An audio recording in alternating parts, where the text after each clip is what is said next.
I can't decide whether you should live or die. Oh, you'll probably go to heaven. So please don't hang your head and cry. I wonder why. Petrified. Lock your doors and close your blinds. We're going for a ride. What up, guys? What part are we on now? Dark Harvest part 6? I think. Dark Harvest Rambling Part 6? I don't know. Alright.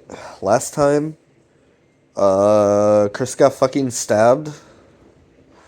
And, then they went and talked to Heather, and Heather told him about her family and her her grandfather getting sent to a mental institution, and, like, her father being the one to send her grandfather to a mental institution, and her grandfather's Mark McComber, so that's pretty important. And Chris isn't really doing too good. He's kind of mentally not all here with us at the moment. He's kind of very much inside himself, and he's just not doing too good. That being said, though, let's just jump into it. Okay, so we're on log entry number 24. Let us watch. So the video starts with wait. Before the video starts, let's read the description. Greg's brother Jeff came back from Hoboken and wanted to talk with me and Alex. Today is the 1-year anniversary of Greg's death. So this was uploaded by Chris this time, not Alex. So he seems to be doing a little better, just off rip. But the video starts, and Alex asks Chris, Alex just says to Chris, like, hey man, I'll do most of the talking. Just be able to film this time, can you? And Chris responds, yeah, that's fine. So Chris is talking now. Chris is, actually wanting to speak and shit. It's, not, shit's not, he's starting to do a little bit better from what we can tell. He's uploading to the channel himself again. He's responding back to questions, and he seemingly is able to film, right? So yeah. This is we're slightly winning, boys. We're slightly winning. So they walk up to the house. It's Greg's house, and they see Greg's brother Jeff. He's there. Alex thanks him for doing that shit with the floppy disk, transferring the floppy disk over to CD, and all that stuff.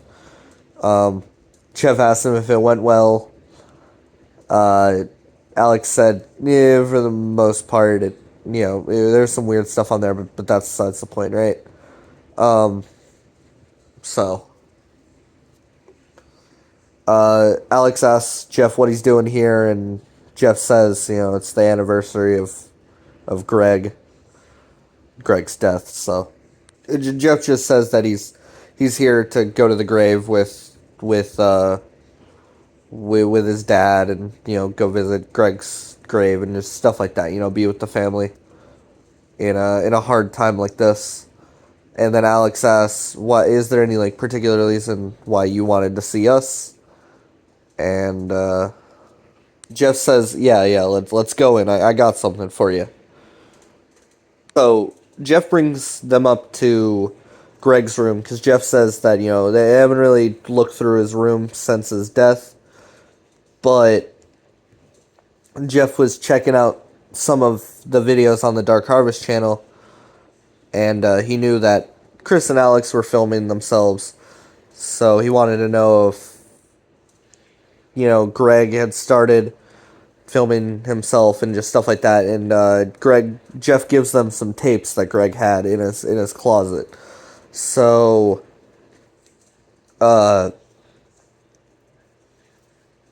Alex starts to explain to Jeff about the situation going on with Greg before his death. So Alex pretty much explains that, yeah, we told Greg to start filming himself, and because he'd been seeing weird shit just like us, and these tapes could be set between the events of when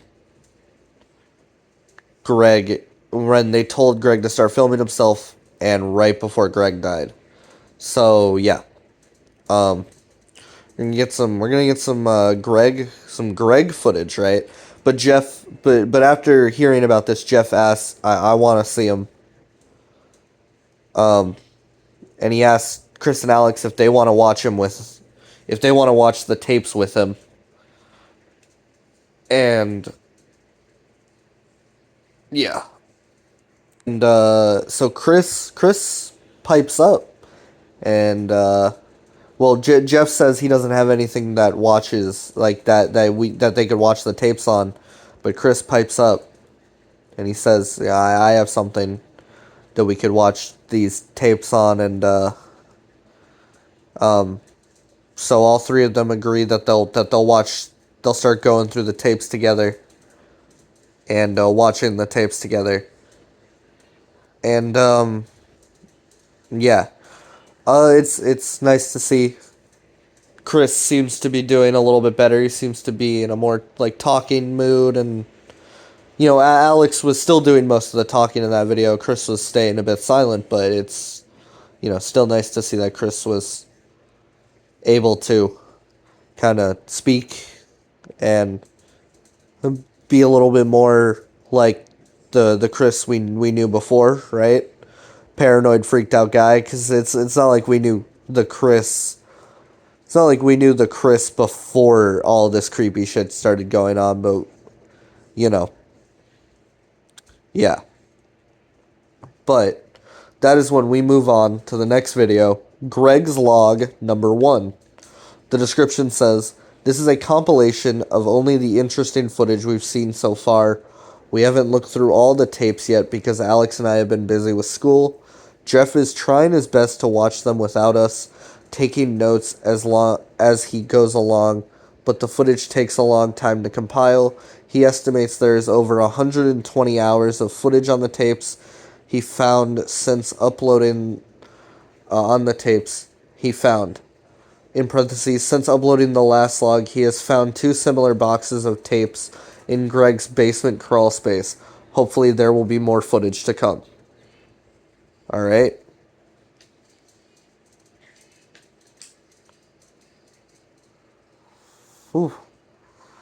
So Greg's log starts out with him introducing himself, saying that he's going to start filming himself all the time because Chris and Alex suggested he do that. Then the next bit of footage is Greg sitting in his room, seems to get a bit sketched out, so he checks outside of his window, and then he grabs his camera and rushes down the stairs. So, in this footage, we see Greg go across the street, and he starts filming random stuff at the at the day camp, and we could hear inside the chanting from the My Final Betrayal video, that oh eh, oh eh, oh eh, oh eh, like that kind of chanting, right? So that cult is inside there at the moment doing shit, right? But yeah, we see Greg, kind of going around there, kind of investigating what the hell's going on.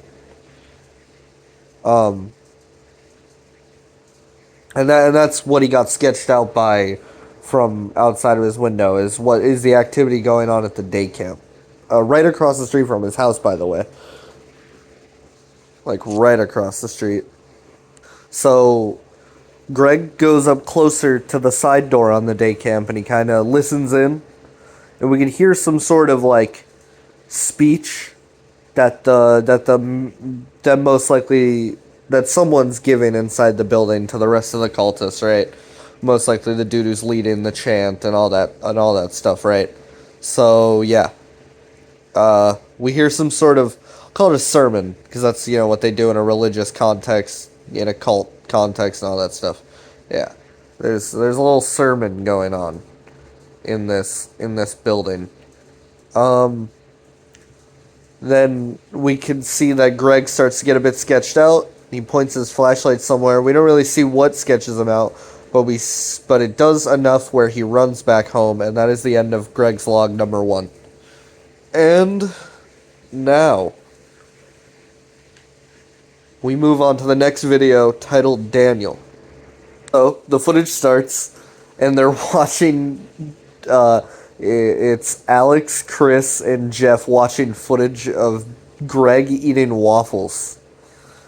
He's just eating like a fucking stack of these waffles too, dude. He's just eating a lot of waffles, but it's not really like important footage at all. And Alex is like, "Why are we watching Greg eat waffles?" And Jeff's like, "Look, man, it cuts. There may be something here.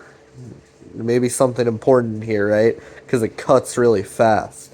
But it really is. It's just footage of Greg eating waffles, right? It's nothing. It's nothing too crazy. Then a knock at the door comes, and it is. This is the first time we get introduced to a character, man, to a character that we've already kind of known about, but no one that we've seen in person yet. But this character is Daniel Shipman, the dude who runs the blog Project Egypt. So, the goat's here, guys. Daniel Shipman is here. And he's coming in fast.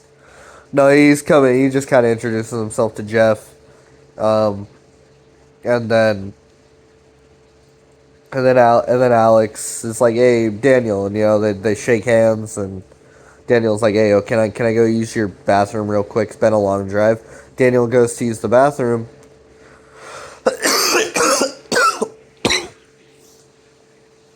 Oh, sorry about that. And then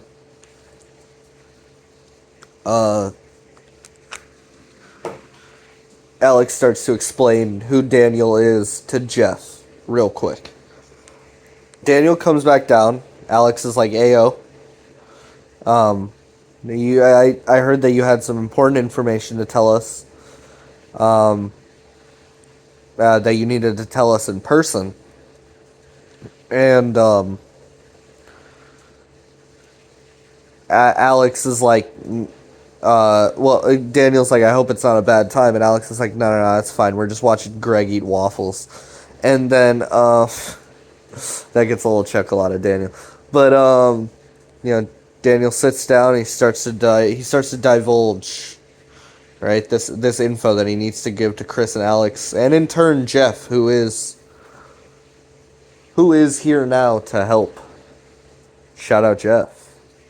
Oh, Daniel says that he was looking around for information on the dark net. Whoa, right? So Daniel's a little bit of a deep diver, you could say, right? Let's go past what's just on the normal internet, and let's find that real info, right? So Daniel says that he was looking around at government documents, and there's no documentation of a Detective Amsel ever working for any government organization or anything like that. Detective Amsel is a fake copper. He's a fake little piggy.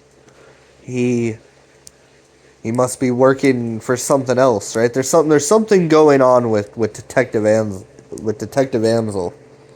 But he does dig pretty hard, and he finds the Amsel family tree. And one thing that he found was in the 1800s, there's a man named Augustus Amsel who was a part of a group known as the Novus Ordo Europa, otherwise known as the New Order of Europe. So Daniel goes digging around some more into the society itself. He finds that up until the 1930s, the Amsel family name was still in this registry for the society. But after the 1930s, their name just kind of literally disappeared from the registry, like fully. The weirder part is their name doesn't just stop from the registry, just like there no records of the Amsel family ever being a family after the 1930s. It's like the whole family got wiped out or anything.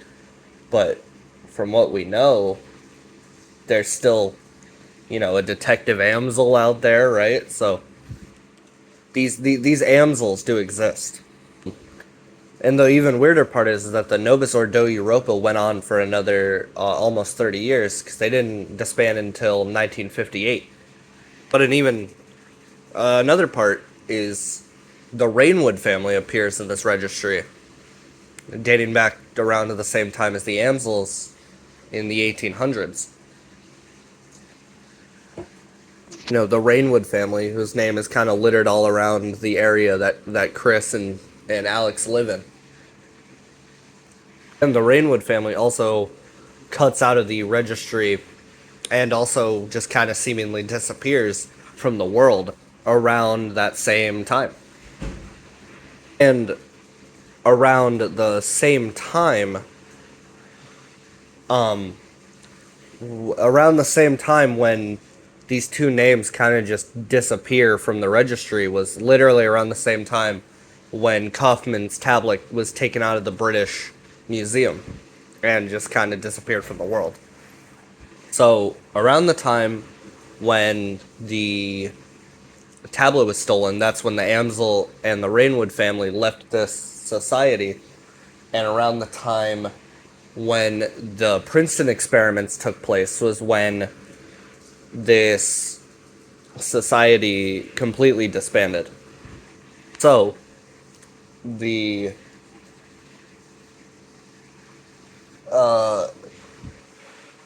so Daniel asks, seemingly your detective doesn't exist as a police officer. So, anything particular that you guys have told him that you maybe shouldn't have? And Alex is like, I don't know. The last person to talk to him as of recent was Chris. Daniel looks at Chris, and all Chris can say is, I can't tell you what we talked about. What happened to you, Chris? What happened to you in that police station? But Daniel ends it off with, this detective of yours, I would not trust him. I would not trust him at all. And yeah. So Detective Amsel seems to be a little bit of an untrustworthy character. That being said, though, let us move on to the next video. Haha, the lights in my room changed. It was daylight out when I was recording earlier, and now it's nighttime now. Time skip. Alright, in the next video, Greg's log number 2. We get Greg do be logging shit. He do be holding the camera and stuff. So let's just jump into it.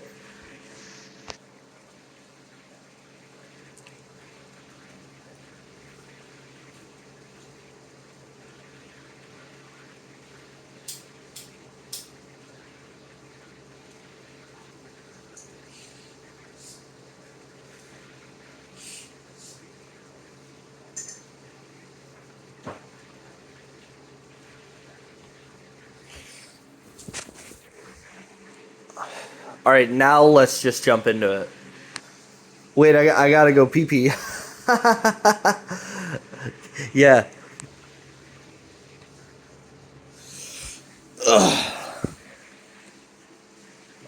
Alright. Now, Greg's log number 2. Let's just jump into it. No, I'm just kidding. I'm just joking. Alright, Greg's log number 2.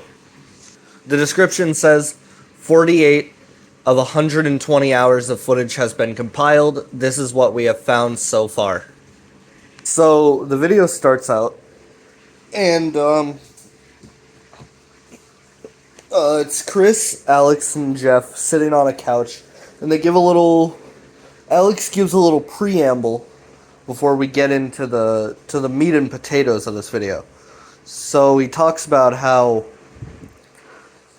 they're all three trying to watch the footage so they can all, like, pay attention and notice stuff. And it's better if there's multiple eyes on this thing than just one set of, like, tired eyes. So yeah, he also mentions that they've watched about 48 hours of Greg's footage and so far, and this video is compiling some of the things that they just now saw. Compiling some of the things, some, like, damning things that they didn't realize Greg was going through until now. And they didn't know how bad it had gotten for Greg before his death. So, yeah. Now we will jump into the events of what they saw while going through this footage. And also, just a little thing to note before we go into this, into Greg's footage, is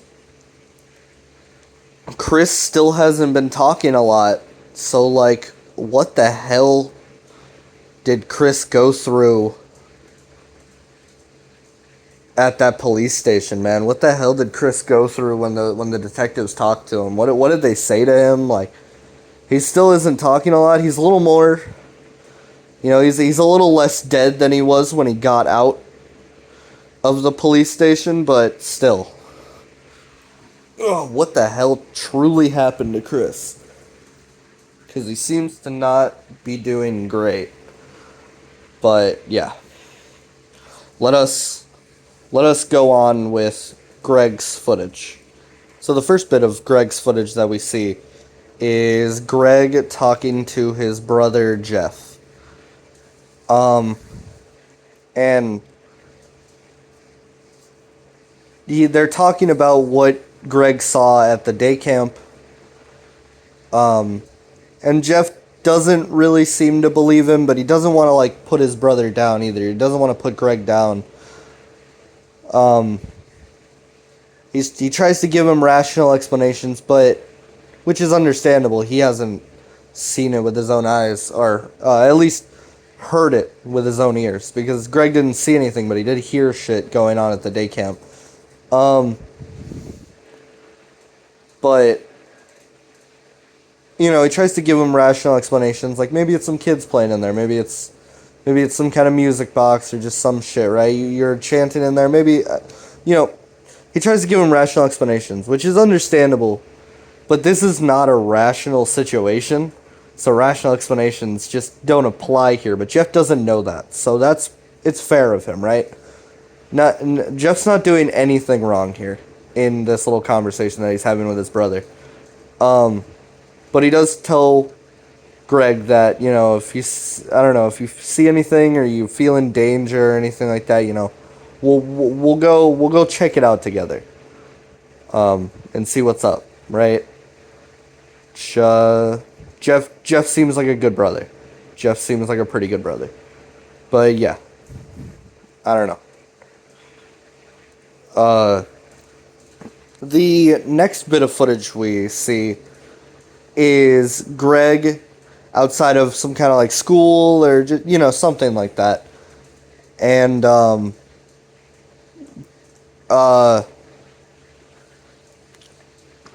Greg is walking down, like, a path near the school. It's kind of like a wooded looking area, some kind of, like, park area that's near this like college or whatever they're in, right? High school or college, whatever that is.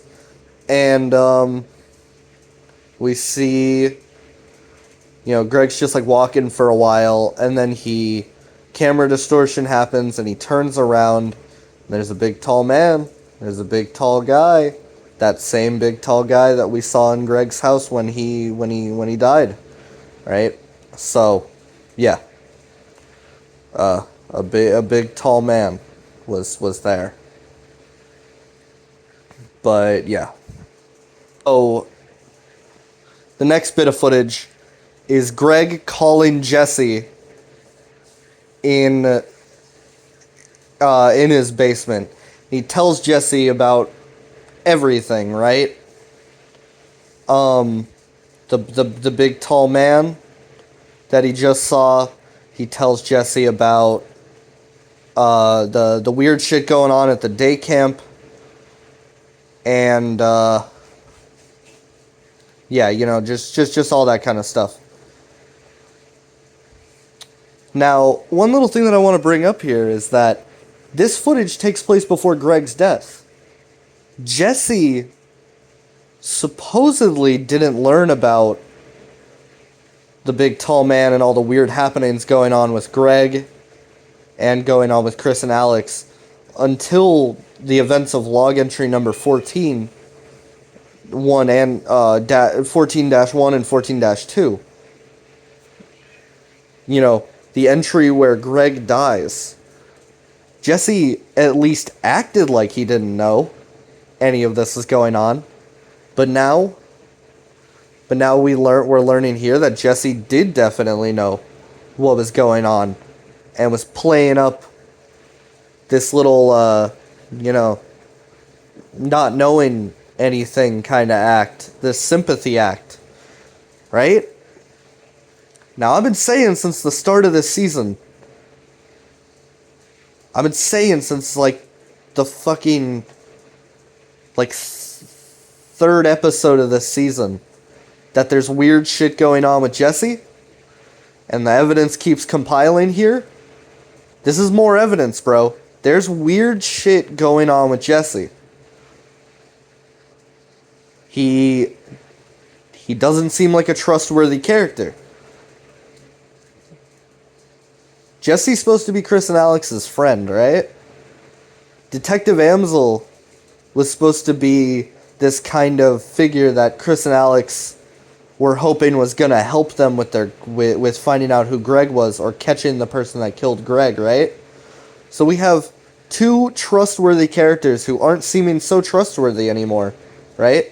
But then we have one character that doesn't seem trustworthy at all, Kine von der Ritter, but actually is starting to seem like the most trustworthy character that they have on their side. I mean, Kine von der Ritter and also Jeff, right? Jeff, Greg's brother Jeff. Shout out Jeff. Good guy. He seems like a really good guy. So shout out Jeff. But Kine von der Ritter, aka Mark McComber, because I mentioned that last video, right? And we're still going with that theory. Seems like there's maybe a lot more people involved with this than involved in this whole thing. Involved in weird ways with this whole thing than we thought. Maybe involved with the cult. Maybe just in it for their own personal gain. We don't know that yet, but yeah. There's a lot of weird shit still going on, obviously, right? Weird shit has been going on since Chris's door shut. But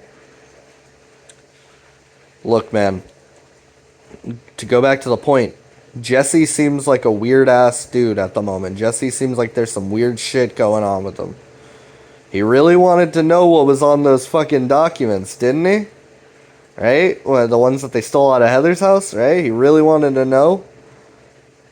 And then eventually, the Order tracks Chris and Alex down in Chris's house. You know? Steals the black book and those documents back. Right? I don't know. There's some weird shit. There's some weird fucking shit going on. With specifically Jesse. The Dark Harvest boys noticed this too. The Dark Harvest boys and Jeff noticed this too. Alright? Because at the end of this video, they have a personal little message to Jesse himself. Saying that, you know, it's pretty low that you lied to us. We could have all prevented this before Greg even talked to us. We also know that this footage now we know that this footage comes from before when Greg even talked to the Dark Harvest boys, Chris and Alex, about their situation in log number 12, about his situation in log number 12. Seeing weird shit and, you know, all this stuff. We this shit all could have been avoided. Potentially.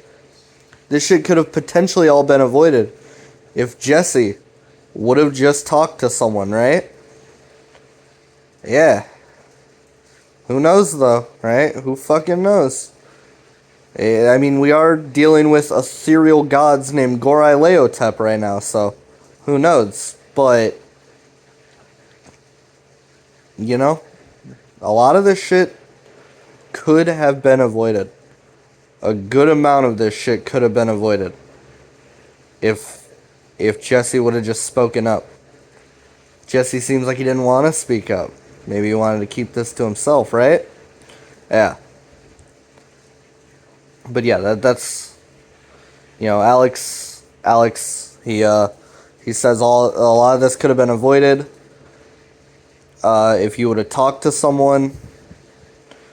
Jesse kept it to himself and, you know, kept it under wraps.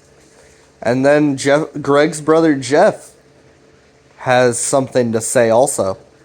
Says, "This is on you, man." Talking to Jesse, of course. Says, "This is on you, man." Jeff says, this is on you, man. You could have done something. You could have done anything. But instead, you tried to cover shit up. Fucking think about that, right? Yeah, no. That is what it looks like. It looks like Jesse tried to cover shit up.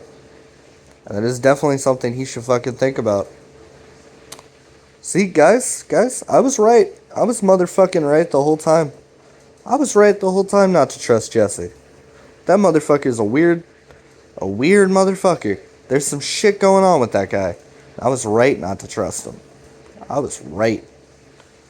Now, we're starting to, pieces are falling into our laps that, yeah, maybe Jesse isn't as trustworthy. Maybe shit's fucking weird with Jesse, and we shouldn't fucking trust him at all.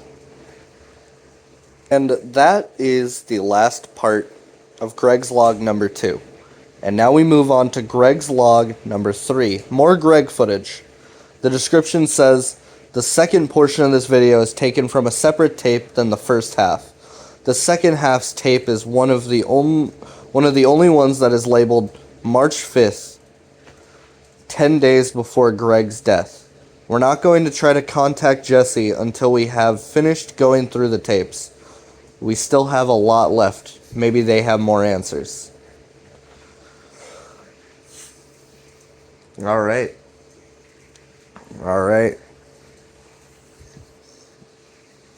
That means that Greg's log number 3 may have some pertinent information in here.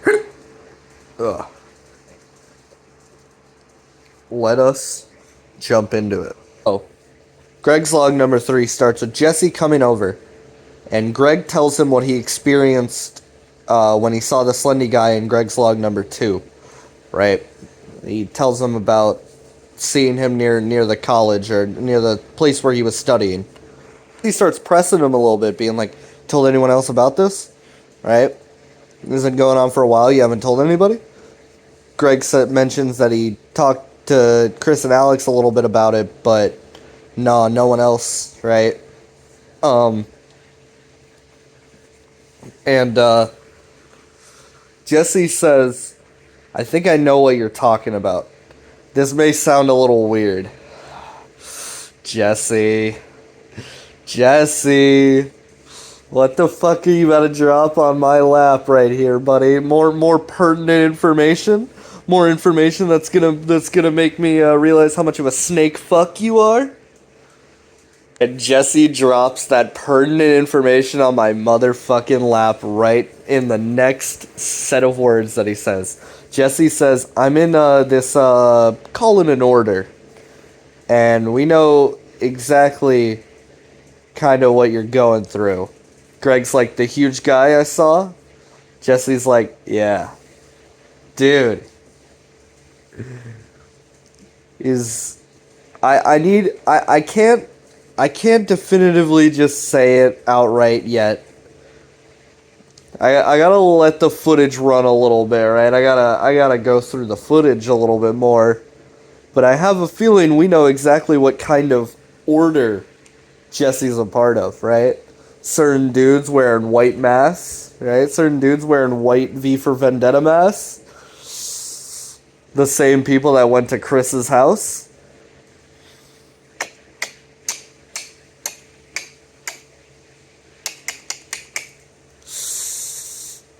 I'd say so. Jesse says that the group that he's in wants to know everything about this tall guy as they can. And Greg's like, so you're looking into me? And Jesse says, yes, but not just you. Hundreds upon thousands of cases across the country. Potentially the globe. And we want to help you. We want to help you. Yeah, help's the word, right? If this same little group, this little group, the Novus Ordo Europa, right? The New Order of Europe. If this same group is the kind of group that Mark McComber and Heather's parents were in, right? I don't think they help. If Mark McComber wanted to leak documents and get out of this little group so fast, this is the same group that Jesse's in. I don't exactly think this group helps, right? But I don't know. Let's continue. Jesse convinces Greg to go to a couple of meetings. If we'll introduce ourselves. And if you like it, maybe you could join as a member. And, Jesse also says, we're a pretty tight-knit group. We keep each other safe, right? Fuck you, Jesse. Keep yourself safe. Am I right? KYS. Keep yourself safe, Jesse. You fucking snake bastard fuck. Alright. I'll calm down. Let's continue. So we cut to footage of Jesse driving Greg to one of these meetings. Greg's like, it's okay if I film this, right? Jesse said, just film it. I'll talk to the overseer for you. The overseer. So now we have a name for the person leading these processions, right? An overseer. And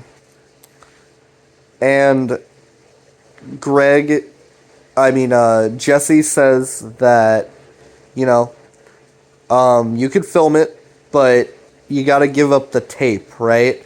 Because the overseer likes to archive this kind of stuff. Sure. Overseer's either gonna keep it for himself to have proof of seeing some shit, or he's gonna fucking... That tape's gonna get fucking snapped in half, right? Yeah, sure. Archive it or whatever. Fucking hell. This is confirmation right here. It is the group. The motherfucking group that is doing all this shit that Jesse's a part of is those same people that broke into Chris and Alex's house. The same people that were stalking Alex's house. Same people at the day camp revisited video.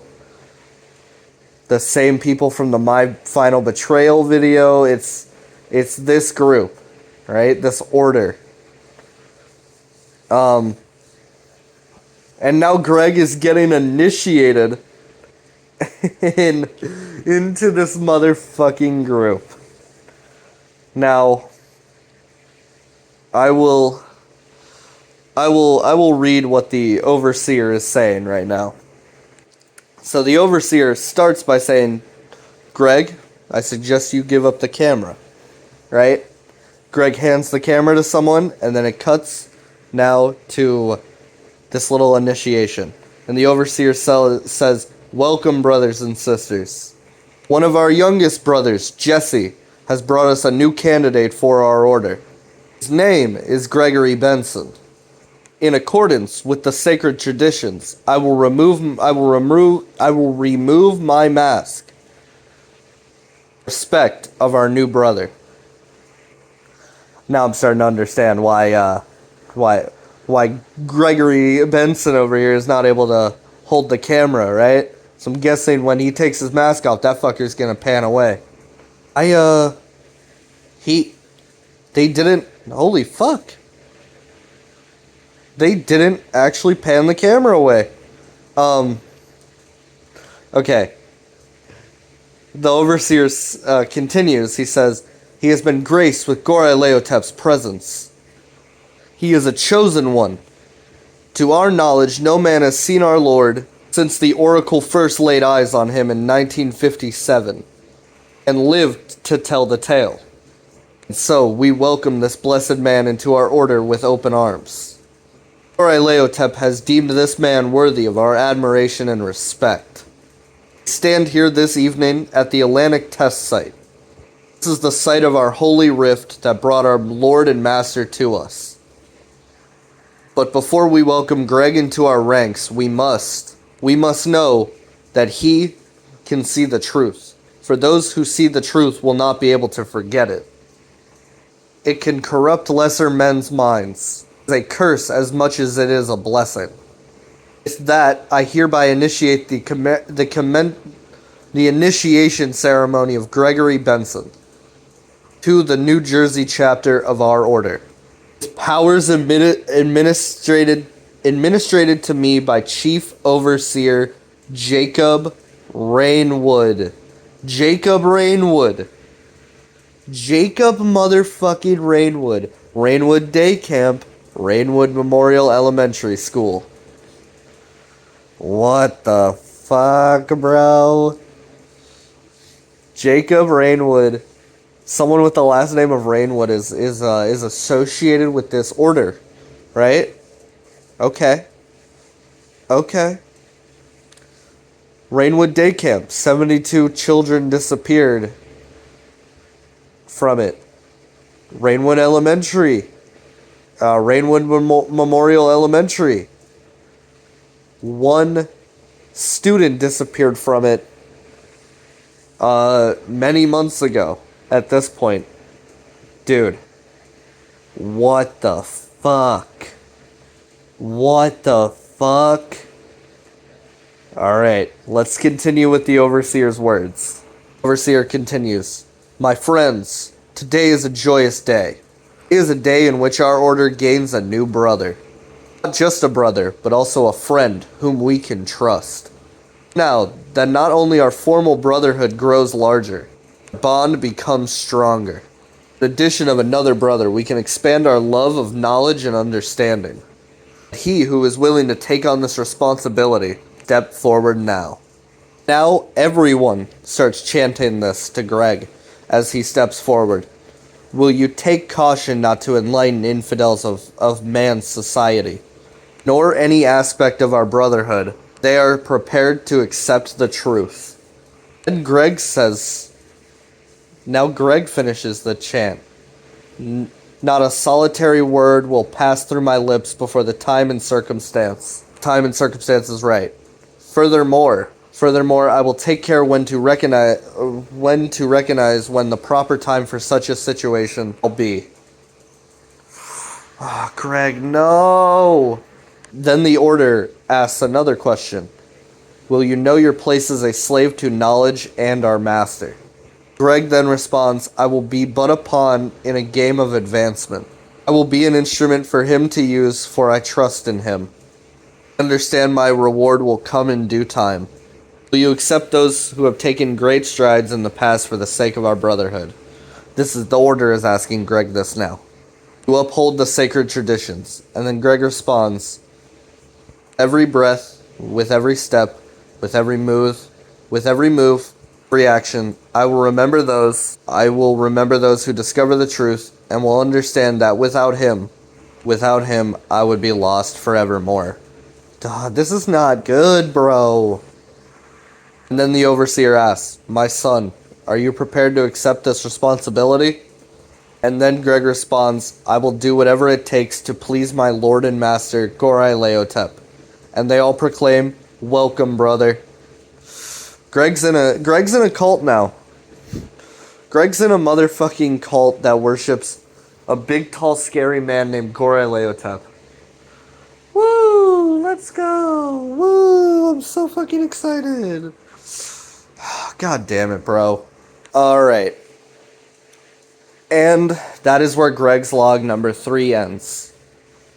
Fucking hell, bro. Greg's in a goddamn cult now. And the next video is a little bit different. It's a little bit different.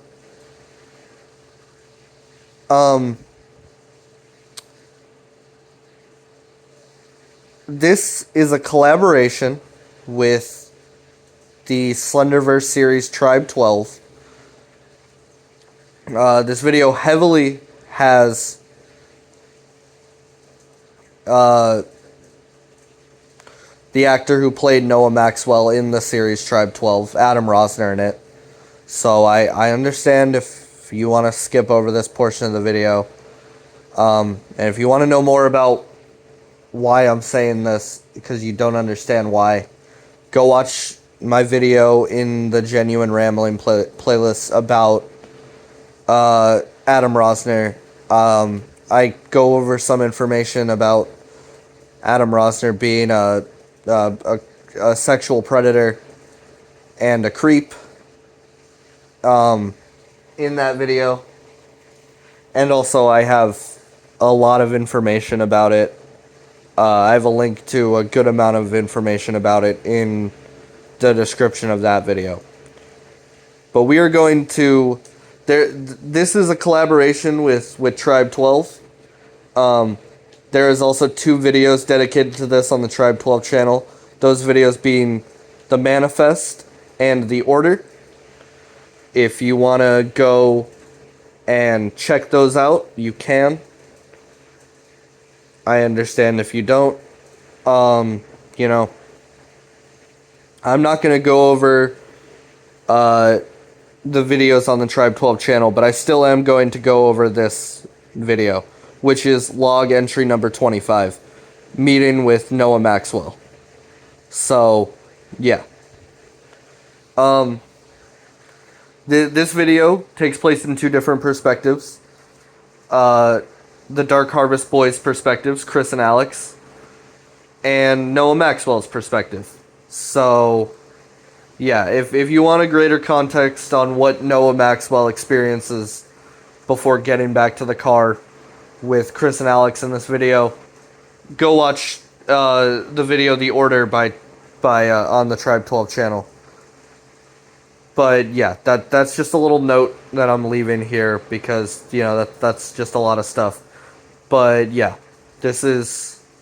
we are going to start going over this video now. But before that, I'm going to read the description. We got into contact with this guy Noah Maxwell via Daniel. As you can see in the video, involving others who claim to have the same problem as us is a bad idea. We can only trust ourselves. We understand that he's been through a lot, but this whole situation could have been avoided. I understand we're equally to blame, but we warned him. You'll understand why the description is like this when we go through the video. But yeah. You're also going to notice in this video that Chris seems to be doing better now. We haven't really heard him saying much. He went through a lot, but I think, you know, he's starting to be in a little better spirits, which he has kind of been. So there's been a little gradual growth. So yeah, Chris is doing better in this video. But yeah, we will go through this video now. Ayo, I got busy, but I got enough footage to make like one of these, right? To make another part, in my opinion. So we will go over log entry number 25 in the next video. Yeah, sorry, this is gonna be kind of weird, structured a little bit weird. So yeah, we will go over log entry number 25 in part 7. God damn, I can't believe we brought this all the way to part 7. But yeah, sorry about this. Yeah. Thank you for watching. Bro Fist. Maha!